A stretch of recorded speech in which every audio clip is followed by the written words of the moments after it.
Hello and welcome to this throwback episode of Our Fake History. This week I am throwing you back to Season 3 and Episode 50, Was There a Real Robin Hood? Part 2. Now, I have really enjoyed revisiting these episodes because they've been a nice reminder of how our fake history should flow. What do I mean by that? Well, I think when the podcast is at its best, I've got a good balance between storytelling and historical detective work. In this series, I think I managed to indulge in some really fun Robin Hood stories while also keeping my eye on the prize, as it were.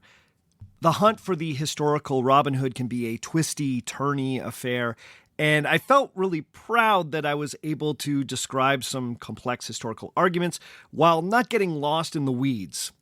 One of the unintended side effects of having more time to work on the podcast is that I find that I indulge in more historical context and am more open to following historical tangents where they might take me. Now, I know those of you out there who are real deep history heads like that kind of stuff, but this series reminded me that the show works best when it is brisk and I'm keeping my eye on the prize. So that's been nice to reconnect with. Now, in this particular episode, I was reminded that this was one of the few times where I really had to set my personal feelings and biases aside. When I came into this particular topic, I was really hoping that I would find a historical Robin Hood. But as you shall hear, the research took me in a slightly different direction. And as such, I had to set aside my wants and desires and had to follow the research.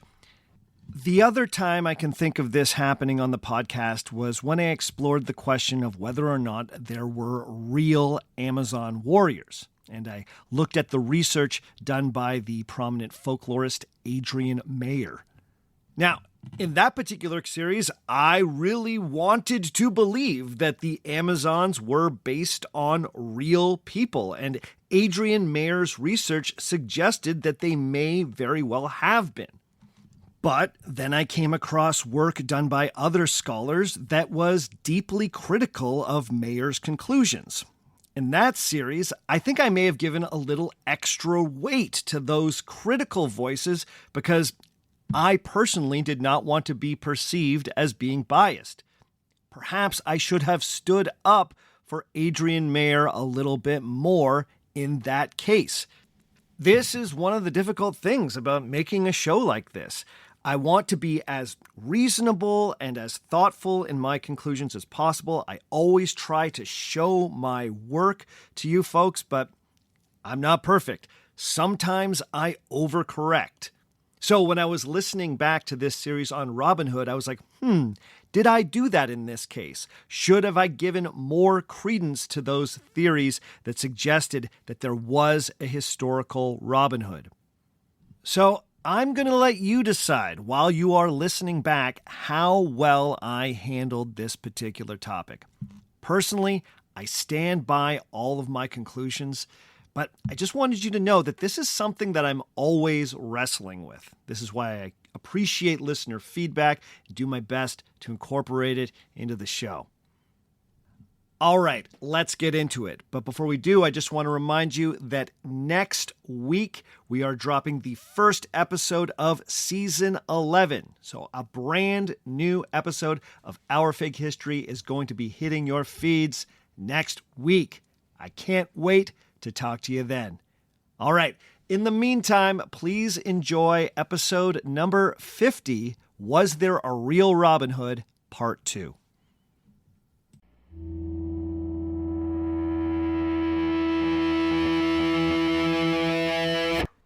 There's a story that on one beautiful summer's day, Robin Hood and his men went out for a hunt in the forest. It was an amazing success. Robin, Little John, and Will Scadlock, aka Will Scarlet, each managed to shoot a deer. The biggest of these animals was brought down by none other than Little John. Robin was impressed by his friend's prowess with the bow and declared that surely no other man in England was stronger, tougher, and a better hunter than Little John. "Not so fast," said Will. "You see, there's this friar from the Fountains Abbey who may be even more impressive than our man Little John." Intrigued, Robin Hood set out to find this friar to see for himself if he truly was the fine specimen that Will Scadlock had described. So Robin Hood traveled to the Fountains Abbey, where he found the friar standing by a river. The bridge over this river had been washed away in a recent flood, so the friar was standing there helping travelers make their way across. When Robin Hood showed up, he said to the friar, "Rumor has it that you're exceptionally strong and exceptionally charitable." The friar replied, "Yes, certain things like that have been said of me." "Well, then prove it," said Robin Hood. "How about you take me across this river on your back?" "Very well," said the friar. And so with that, Robin Hood jumped up on his back. So now the friar was giving a piggyback ride to Robin Hood as he made his way through the rushing stream. But when the friar got right to the middle of the river, he threw Robin off his back and let the rushing waters sweep him away. "I don't have to prove anything to you," said the friar. "Now we'll see if you sink or swim." Robin Hood struggled against the current, but eventually he managed to grab hold of a bush and steadied himself. As soon as he was back on his feet, he started shooting arrows at the cheeky friar. But the friar had a small shield called a buckler and was able to deflect every arrow that Robin shot at him. So the men then drew their swords and started swinging at each other with deadly force. They battled it out in the middle of the river for quite some time before Robin Hood took a step back and said, "Friar, I know that we're right in the middle of a fight to the death, but can I ask you a favor? I would really love to blow this horn 3 times. Is that, cool with you?" "Of course," said the friar. "I wouldn't be much of a holy man if I didn't let the dude I was trying to kill blow his horn. Go ahead, fill your boots." With that, Robin Hood blew his horn, and in no time, the merry men appeared, ready to defend their leader. Seeing that he was now outnumbered, the friar asked Robin Hood, "Hey, can I ask you a favor?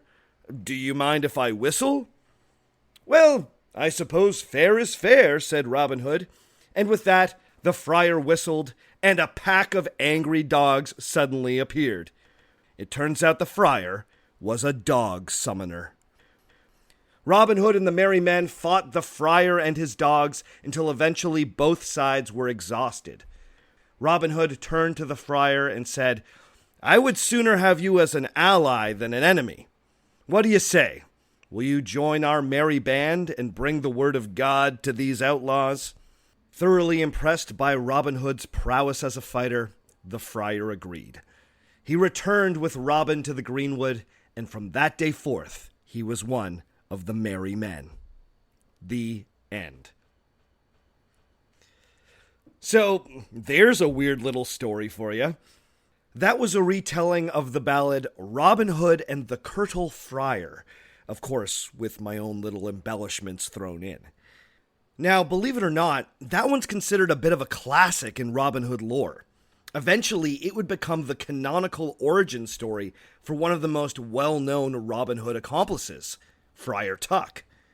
But like many of the early Robin Hood ballads, it walks that weird line between being super fun and so illogical that it barely makes sense. So, as you can imagine, using ballads like this to try and reconstruct anything resembling real history can be a pretty dodgy proposition. This is why theories about the identity of the real Robin Hood can be so treacherous for the amateur investigator.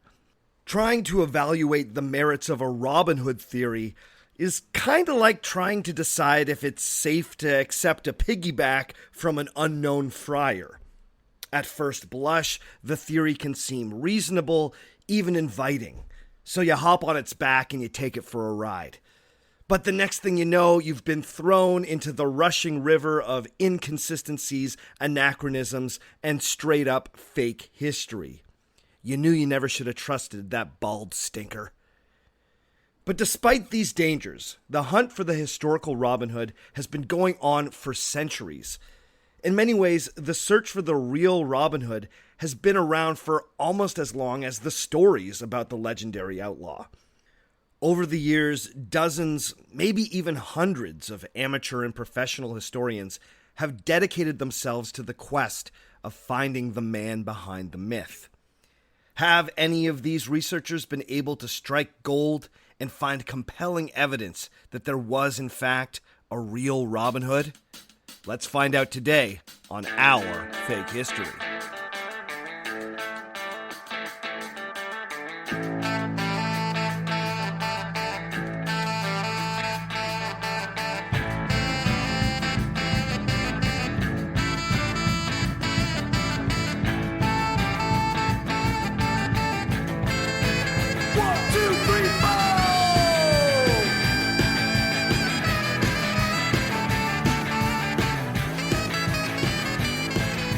Episode number 50, Was There a Real Robin Hood? Part 2. Hello and welcome to Our Fake History. My name is Sebastian Major, and this is the podcast where we look at historical myths and try and figure out what's fact, what's fiction, and what is such a good story that it simply must be told. This week, we are continuing our exploration of England's best-loved outlaw, the one, the only, Robin Hood. Now, this is part 2 of a 2-part series on the legendary robber, so if you haven't listened to part 1, then you may want to go back and check that out now. In that last episode, I introduced the controversy that surrounds Robin Hood's origins, and I gave you the Sebastian Major version of the 2 earliest known Robin Hood ballads. Now, I didn't just pick those ballads randomly.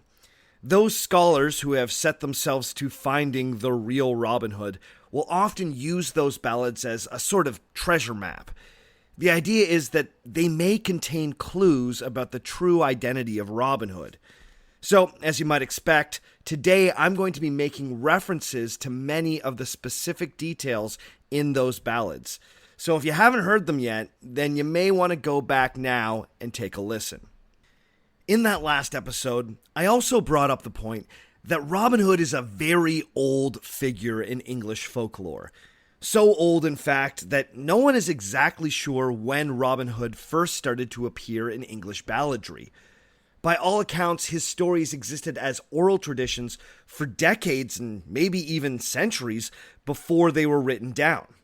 In fact, the first time a reference to Robin Hood appears in the historical record, the author suggests that stories about the outlaw had been around for quite some time.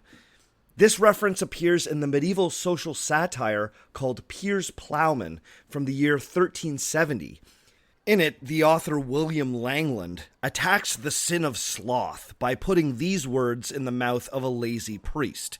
Quote, I know not parfitly my paternoster as the priest in strength, but I know rhymes of Robin Hood and Randolph, Earl of Chester. End quote. Now, I know the language in that quote was a little hard to understand, so allow me to translate. Basically, the author was making fun of lazy priests by saying that they knew Robin Hood rhymes better than they knew the Holy Scripture. Now, this little offhand remark doesn't seem to tell us much, but we can deduce from it that by 1370, rhymes and songs about Robin Hood were so well known that even a lazy priest would have known them off by heart. When it comes to finding the quote-unquote real Robin Hood, this first reference is notable because Robin Hood is described as a character in a rhyme and not as a real-life historical figure. In other words, his mythical identity is noted before his historical identity. Those who think that the search for a historical Robin Hood is a lost cause like to point this out. They hold up the Piers Plowman reference as if to say, see, Everyone always knew he was a fictional character. Even in the 1300s, he was just a character in a rhyme. But of course, the debate doesn't simply end there, especially considering that some of the other early references to Robin Hood do assume he was a real person. In a Scottish chronicle from 1420, called simply the Original Chronicle, the author Andrew of Winton claimed that Little John and Robin Hood were well-loved outlaws who operated in the Inglewood and the Barnesdale around the year 1283. 20 years later, another Scottish historian, Walter Bower, would mention Robin Hood in his Chronicle of Scotland. He would claim that the outlaw lived in 1266 and fought alongside disinherited noblemen against the English King Henry III. But he would also point out that stories about Robin Hood were also very popular, writing, quote, "The foolish people are so inordinately fond of celebrating him in tragedies and comedies," end quote. This source would seem to affirm both of Robin Hood's identities. He was a popular character in dramas and plays, and also a real guy. So if you're hunting for a historical Robin Hood, these chronicles might seem like historical pay dirt. The fact that these early sources not only took Robin Hood's existence for granted, but also placed him in a very specific time and place seems like pretty strong evidence of a real Robin Hood. Well, not so fast. Before we get too excited about these ideas, I should point out that there doesn't seem to be any strong evidence that supports the idea that an outlaw named Robin Hood was living and robbing in the Barnesdale in the years 1266 or 1283. And of course, the chroniclers in no way cite their sources. Now, the other thing about medieval chronicles is that they're notorious for weaving in hearsay, legend, and straight-up fiction into their historical narratives. Finally, the years that they give for the historical Robin Hood don't really fit with any part of the Robin Hood legend. In short, these sources, like all medieval chronicles, need to be handled with care. And if they're the only things that we have that point to a real-life Robin Hood, well, that's simply not enough. But of course, the story doesn't end there. You see, one of the notable things about the Robin Hood stories is that they have a way of historically orienting their audience by naming the King of England. Now, I'm sure there were a few of you out there listening last episode who are surprised and confused by the fact that the king in the early ballads wasn't King Richard the Lionheart. I mean, I'll speak for myself. I was totally surprised. I had always taken for granted that the Robin Hood story took place in the years after the Third Crusade. The Robin Hood that I grew up loving was the outlaw who stayed loyal to the good King Richard and defied his evil brother Prince John. But if Richard isn't the king in the earliest known ballads, then we have to ask, when did he get added to the story? How did one of medieval Europe's most famous crusader kings become so intertwined with the legend of the forest thief? Well, let's take a closer look.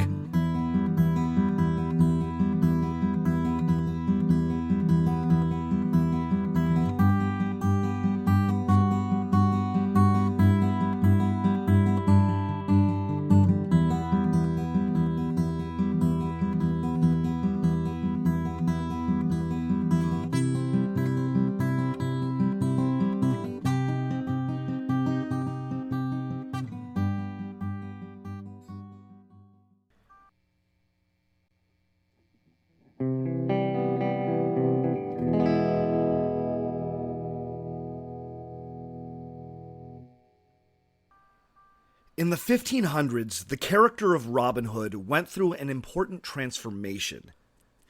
In the early ballads, Robin Hood is a peasant or a yeoman who boldly takes what he wants from whoever he wants. Conflict in the ballads usually stems from quarrels he's having with his friends. One thing that stood out to me was how often Robin Hood and Little John are at odds, usually over something petty. But despite this, Robin Hood is always shown as being clever, and the audience is expected to take some delight in his repeated humiliations of the Sheriff of Nottingham. The sheriff is presented as a haughty spoil-sport who totally deserves what he gets. Now, as a few of you listeners pointed out to me on Twitter, in these early ballads, Robin Hood is a bit of a jerk. He's certainly not the paragon of virtue and justice that he would eventually become. However, in the early 1500s, people started to change the way that they spoke about Robin Hood. Perhaps the most important example of this is the writing of the historian John Major. In the early 1500s, John Major made a number of entries about Robin Hood in his massive History of Britain. Now, Major seems to have taken the reality of Robin Hood for granted. His Robin Hood was a real person who actually lived. However, Major also seemed to be on a mission to elevate the moral standing of the outlaw. He wrote of Robin Hood, quote, "He would allow no woman to suffer injustice, nor would he spoil the poor, but rather enriched them from the plunder taken from abbots. The robberies of this man I condemn, but of all the robbers, he was the humanest and the chief." End quote. Now, this quote is significant because it's the first time that we ever hear of Robin Hood stealing from the rich and giving to the poor. Now, I don't think I need to tell you that that little detail would go on to be the cornerstone of Robin Hood's character for the next 4 centuries. Major was adamant that Robin Hood's crimes had a moral dimension. Now, it's hard to know if this reflected a larger shift in the oral tradition or if this was just Major's own personal spin on the story. But what is certain is that this view of Robin Hood, him being a kind and gentle thief, was about to catch on in a big way. If Robin Hood was a gentleman, then it follows that he needed to be something more than a rough and tumble commoner. He needed to be an aristocrat. Major's history also added a new dimension to the Robin Hood legend, and that was a new date for his existence. According to the historian, Robin Hood started being active as an outlaw in the year 1189. Now, this is notable for 2 reasons. Firstly, it's almost 100 years earlier than all previous dates given for the historical Robin Hood. The Robin Hood legend had just been transplanted back in time. Secondly, 1189 was a famous year in English history because it was the year that Richard I, the Lionheart, was crowned king. Now, it's completely unclear how John Major decided on this date. By all accounts, he just guessed at it. Even his contemporaries, like the chronicler Richard Grafton, were highly skeptical of the 1189 date, because it seems so obvious that he just pulled it out of thin air. Some have speculated that Major just liked the symmetry of Robin Hood living at the same time as one of England's most legendary medieval kings. Now, in the 1500s, John Major was about as respected as you got if you were a historian. So, other historians started repeating the 1189 date for Robin Hood and cited Major as their source. Before long, that date would make its way into popular culture. In the 1590s, this new version of Robin Hood started appearing on the London stage. Now, as many of you know, the 1590s is kind of an important time for English theater. This was the heyday of Shakespeare, after all. To give you some context, in 1592, Richard III debuted. In 1594, Romeo and Juliet hit the stage for the first time. In 1595, it was A Midsummer Night's Dream. In 1599, you get Twelfth Night, As You Like It, and Julius Caesar. To say that it was an important time for English drama would be a bit of an understatement. Now, while this is all going on, there were also as many as 7 different plays about Robin Hood being performed on the stages of London. It's in these plays that we first start seeing Robin Hood being portrayed as a nobleman. Now, by far the most popular and influential of these plays were written by the playwright Anthony Munday. The plays were The Downfall of Robert, Earl of Huntingdon, and The Death of Robert, Earl of Huntingdon. These plays gave us an origin story for the character of Robin Hood, something that was conspicuously absent from the early ballads. In Munday's plays, Robin Hood was originally known as Robert Fitzooth, the Earl of Huntingdon. The plot is basically a love story between Robert and Matilda, who changes her name to Marian by the end of the play. The evil Prince John lusts after Matilda and is actively trying to usurp the throne from his brother Richard, who is away fighting in the Crusades. Robert Fitzooth stands in the way of both of John's goals. Through a series of convoluted events, Robert is betrayed by the Prior of York, Lord Doncaster, and a treacherous steward named Warman, who then becomes the Sheriff of Nottingham. Robert is forced into exile in Sherwood Forest, where he changes his name to Robin Hood and sets about righting the wrongs that were done to him. Now, both of these plays barely make sense. It's funny because most modern scholars love to point out how hard to follow they are. There's also obvious continuity errors in the writing that makes them even more confusing. Stephen Knight describes them as feeling, quote, unfinished, which sounds like a polite way of saying that they sucked. Nonetheless, the influence of these plays on the Robin Hood mythos is undeniable.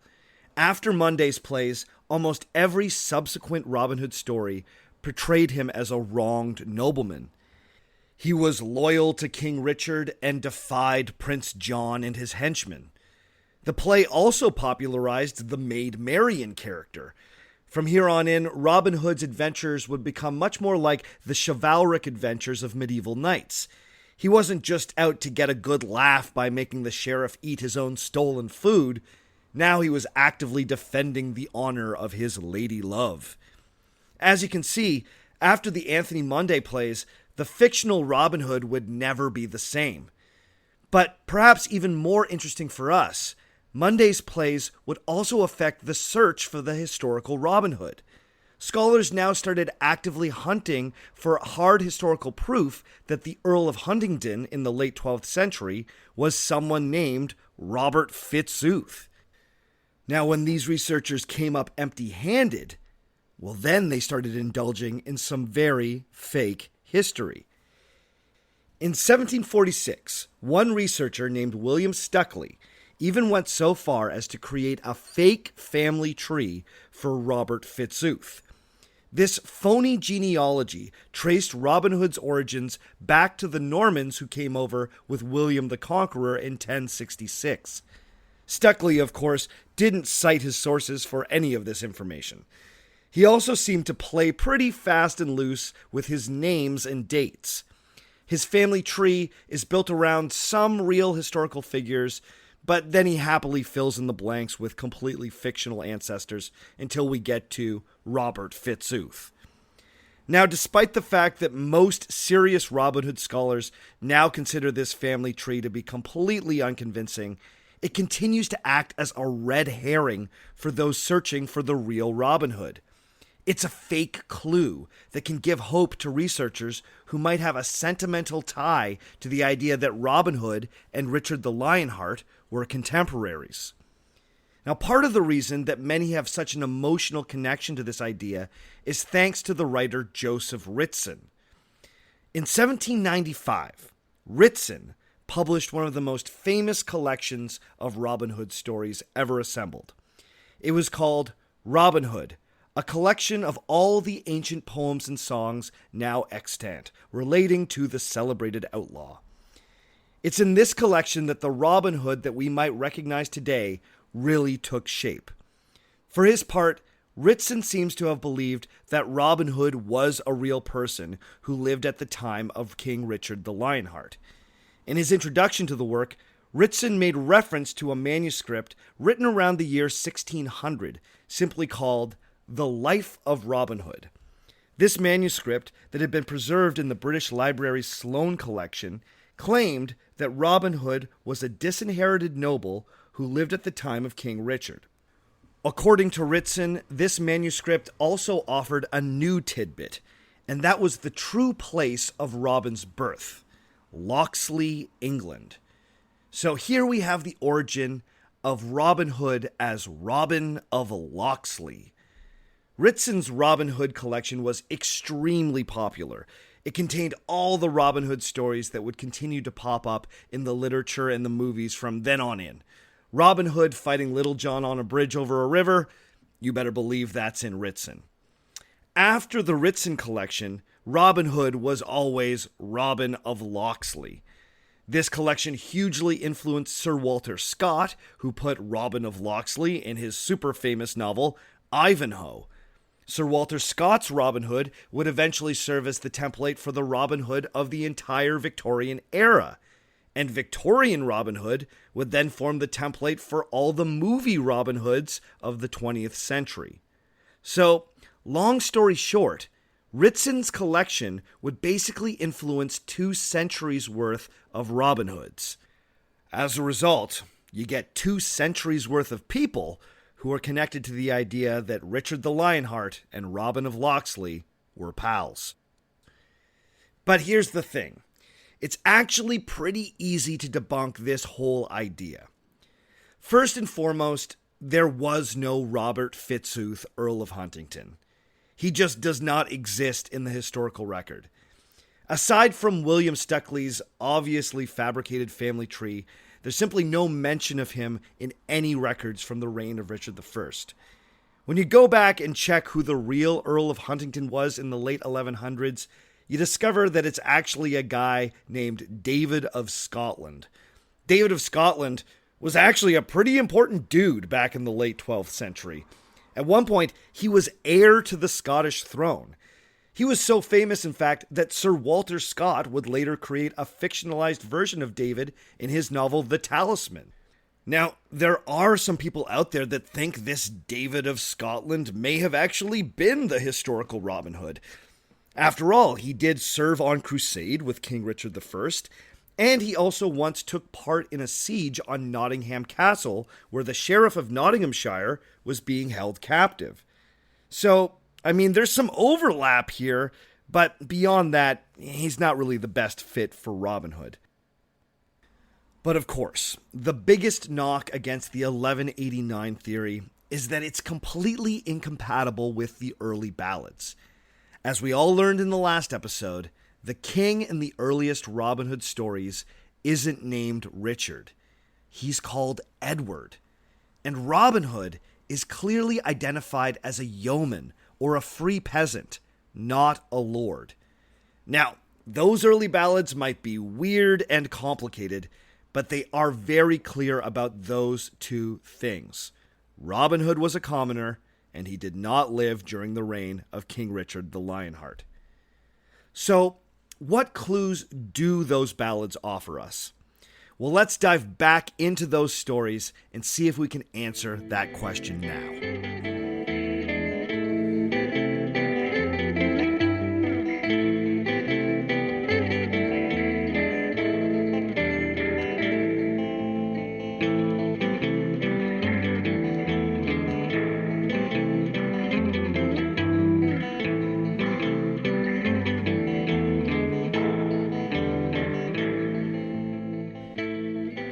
If we're going to use the early ballads as a treasure map to find the historical Robin Hood, then we have to answer 2 key questions. The first is, where are these ballads supposed to take place? And the second is, when are these ballads supposed to take place? Let's start with the question of where. Now, if you were to ask most casual Robin Hood fans where Robin and his buddies like to hang out, they would probably tell you Sherwood Forest. Now, Sherwood Forest is a real place that still exists in Nottinghamshire, just northeast of the city of Nottingham. And in many ways, it's a perfectly logical place to set the Robin Hood stories, as it's the nearest wooded area to the city. As we've seen, even in the earliest ballads, Nottingham is always a key setting, and its sheriff is always the central antagonist. However, one of the more surprising things about the early ballads is that Sherwood is rarely named as Robin Hood's base of operations. In fact, in only one of the early ballads is Sherwood ever mentioned. In all of the rest of the Robin Hood stories, his men camp out in a wooded area known as the Barnsdale. So, where the heck is the Barnsdale? Well, turns out the Barnsdale is yet another wooded area in what is today South Yorkshire. This puts it closer to the English city of Sheffield than it does to Nottingham. Now, the Barnsdale is significant, even though it would be later supplanted by Sherwood Forest in Robin Hood lore. Local landmarks in the area, including Robin Hood's Stone and Robin Hood's Well, date back to at least the 1400s. Now, all that means is that people were celebrating the Barnsdale as the home of Robin Hood for hundreds of years before Sherwood Forest started to enter the conversation. To put it in perspective, Sherwood Forest's first Robin Hood-themed landmark only turned up around the 1700s. This helps make the case that the Barnsdale, and therefore Yorkshire, is the traditional home of Robin Hood. Now, to be fair, the geography in those early ballads is absolutely bonkers bananas. The characters are bouncing between Nottingham, the Barnsdale, York, and London like they're all somehow in walking distance. And for those of you who aren't familiar with your English geography, let me assure you, they are not. Nevertheless, for Robin Hood hunters, the early association with the Barnsdale is important because it narrows the chase. If the earliest Robin Hood stories place them in Yorkshire, then Yorkshire is where they need to focus their gaze. And I know there are people listening in Nottingham right now screaming at the sacrilege of all of this, but hear me out. And remember, this is just one theory. Okay, so if the where is Yorkshire, then how about the question of when? Well, this is a much trickier proposition. As I mentioned earlier, historians and chroniclers from the past had dated Robin Hood's existence from as early as 1189 to as late as 1283. But these days, most serious researchers think that the early 1300s, and in particular the 1320s, should be considered the appropriate timeline for the historical Robin Hood. Okay. So, the theory I'm about to give you was cobbled together by researchers Graham Phillips and Martin Keating in their book, Robin Hood, the Man Behind the Myth. Now, these two writers drew on the research of dozens of historians who had come before them. Their goal was to pull all of this work together into one clear picture of a historical Robin Hood. So, here's what they came up with. All right. So in the ballad, The Guest of Robin Hood, that was the second story that I told you last week. And yes, I was told by some of you that I should have called it The Jest of Robin Hood, but I did some research. It turns out both pronunciations are used, so we're all right. Anyway, in that ballad, the king is clearly named Edward. Now, unfortunately, we aren't told which Edward it is. If this ballad was actually referring to a real king of England, and even that's debatable, then this could be either Edward I, Edward II, or Edward III. So if we accept that the guest of Robin Hood is naming a real king, then it follows that perhaps some of the plot points in the ballad were based on real events. Now, if you remember from the last episode, in that ballad, the king eventually makes his way to Nottingham after the sheriff requests his presence. We're told that the king disguises himself, meets Robin Hood in the woods, beats him in archery, and then punches the outlaw so hard that he ends up blowing his cover. So, The question the researchers then ask is, did any of those three Edwards ever make a royal excursion to Nottingham or Yorkshire during their reign? And amazingly, the answer is yes.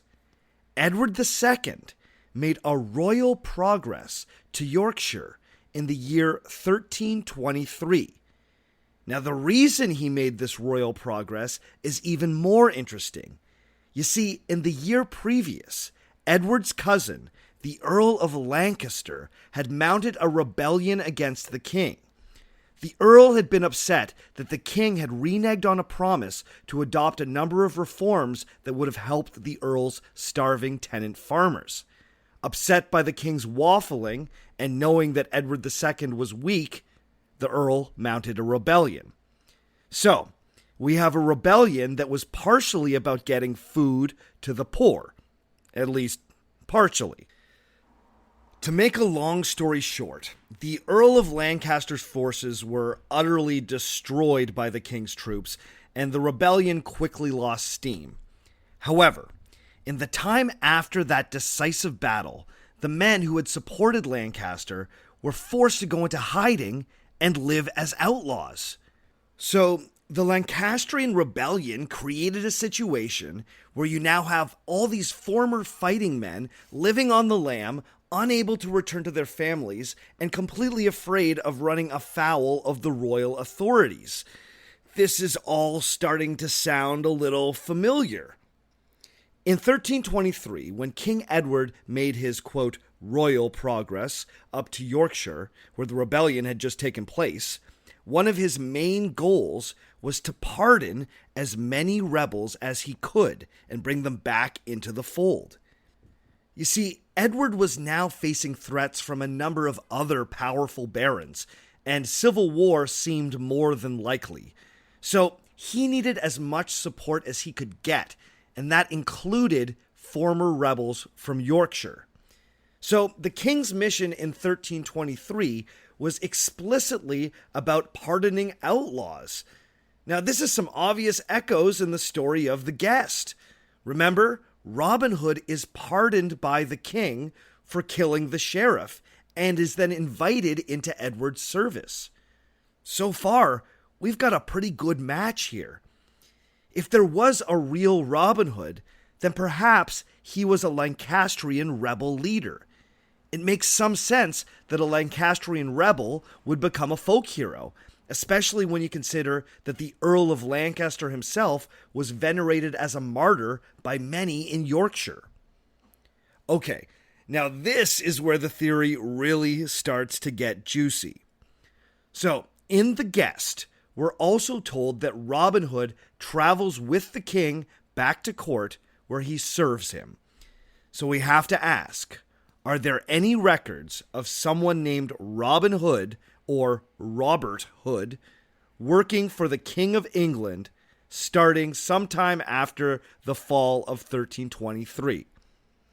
And amazingly, the answer is yes. So this crazy discovery was made by an antiquarian named Joseph Hunter in the mid-19th century. In the Exchequer Rolls, he discovered that someone named Robin Hood, spelled Robynhode, began working as a valet for King Edward in June of 1323. Even more interesting, this Robin Hood seems to have left the king's service some 15 months later. Now, all of this seems to correlate perfectly with the ballad. Remember, we're told that Robin Hood goes to court, stays for just over a year, gets homesick, and is relieved from service and allowed to return to the Barnsdale. So, could this be the real Robin Hood? Well, the similarities are pretty incredible, but not everyone is convinced.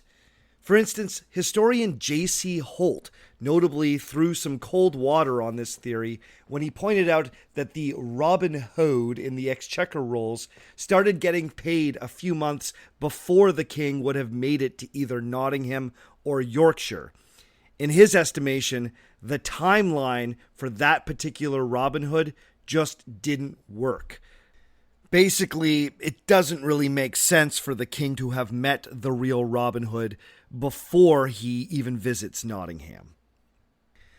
On top of that, I should point out that in this period, Robin Hood or Robert Hood was a surprisingly common name.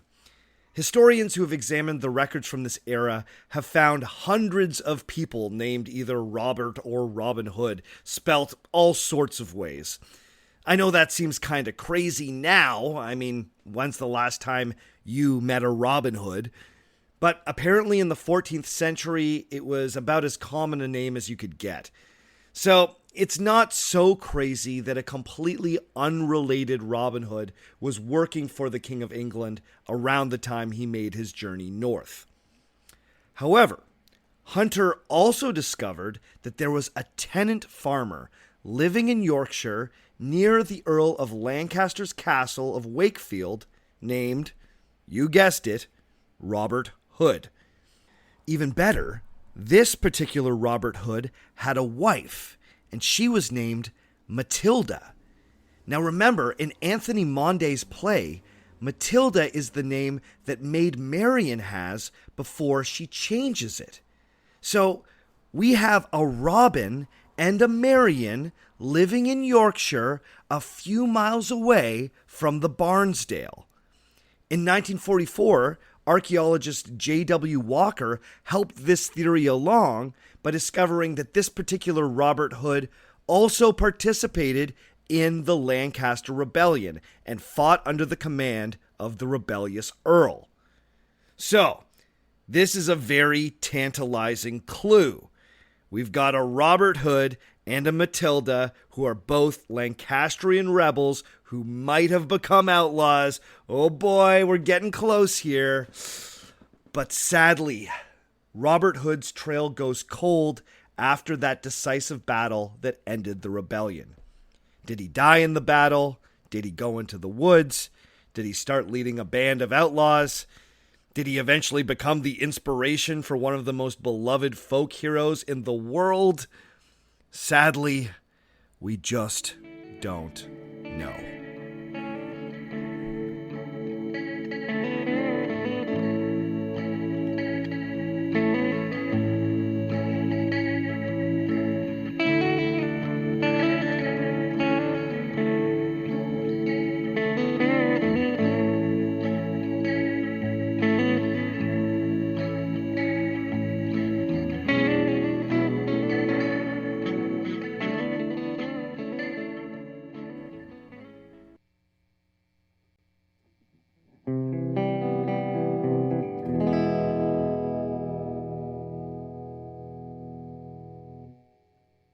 So let's take stock here. We've got two historical events, the Lancastrian Revolt and Edward II's royal progress north, that seem to roughly align with the events that are depicted in The Guest of Robin Hood, which is widely accepted to be one of the earliest Robin Hood ballads. We also have a couple of guys named Robin Hood or Robert Hood who seem to be in the right place at the right time to be the basis for the legendary figure. One of those guys definitely fought in the Lancastrian Rebellion, and another one definitely worked as a valet for the king. Now, were they the same guy? We're not sure. So taken together, does this mean that there was a real person who inspired the entire Robin Hood legend? And honestly, guys, I am really torn on this one. Here's the thing. I have a hard time ignoring all the correlations between the Lancastrian Rebellion, Edward's royal progress, and the events that get depicted in The Guest of Robin Hood. So it seems entirely plausible to me that that particular ballad was inspired by real historical events.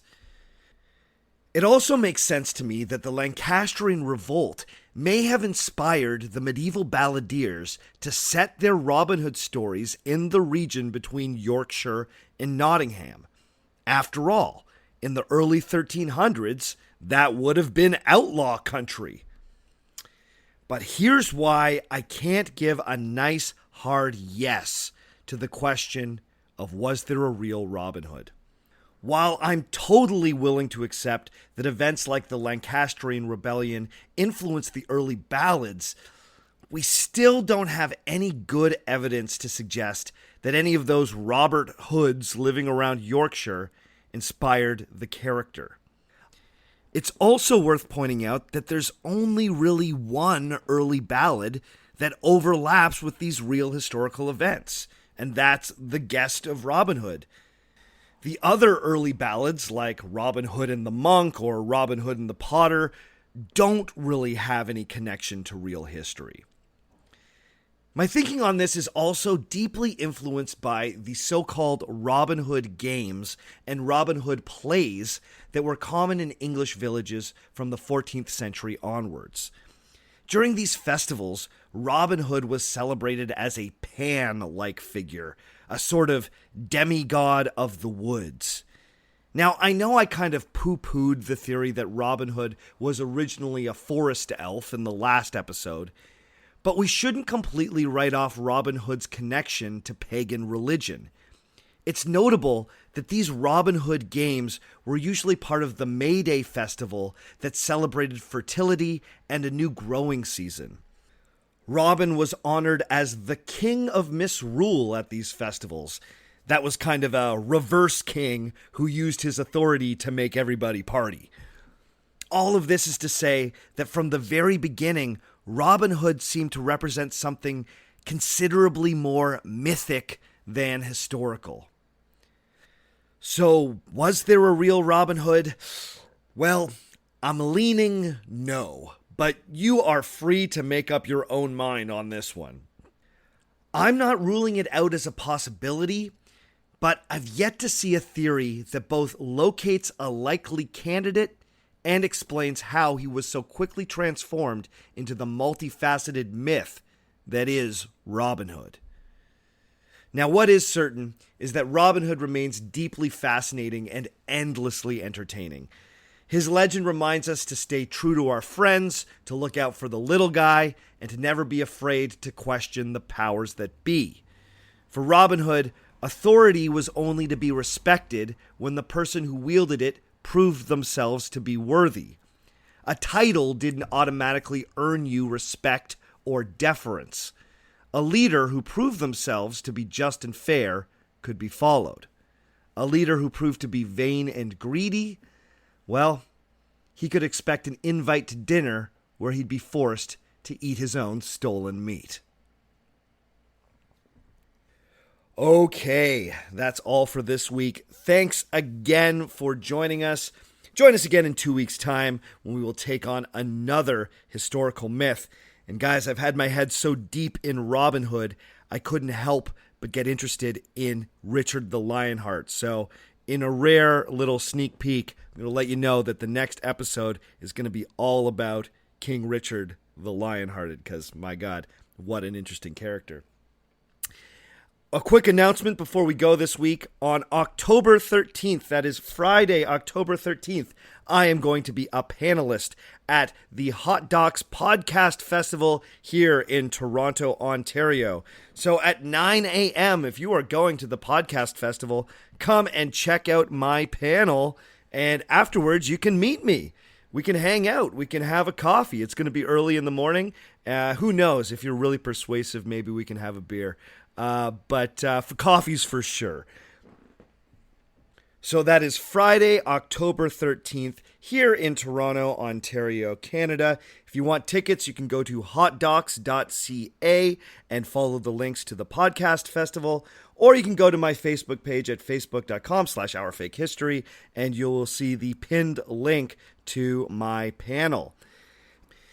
If you like what you hear and you want to support the show, then the best way to do it is to go to Patreon and become a patron.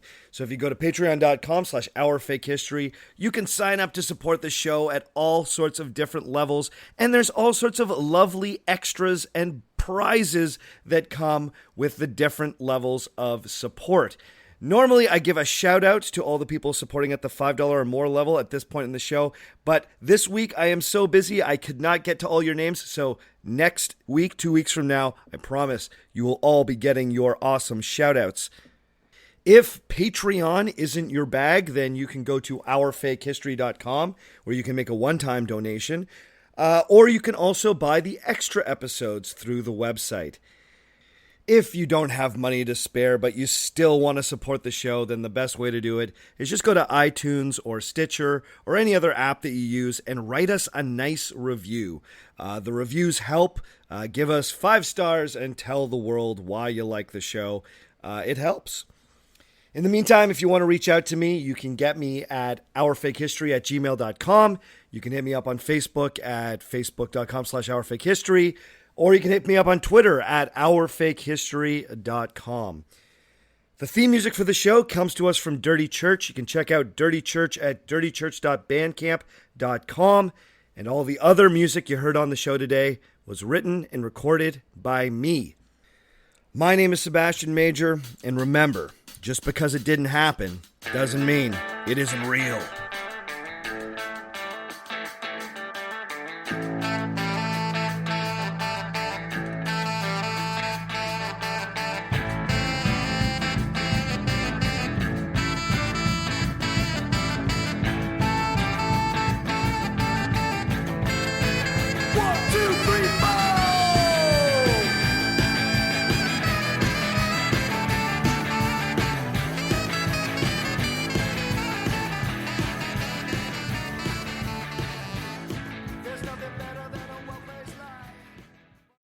Just when you thought summer couldn't get any hotter, Pluto TV is turning up the heat with thousands of free movies.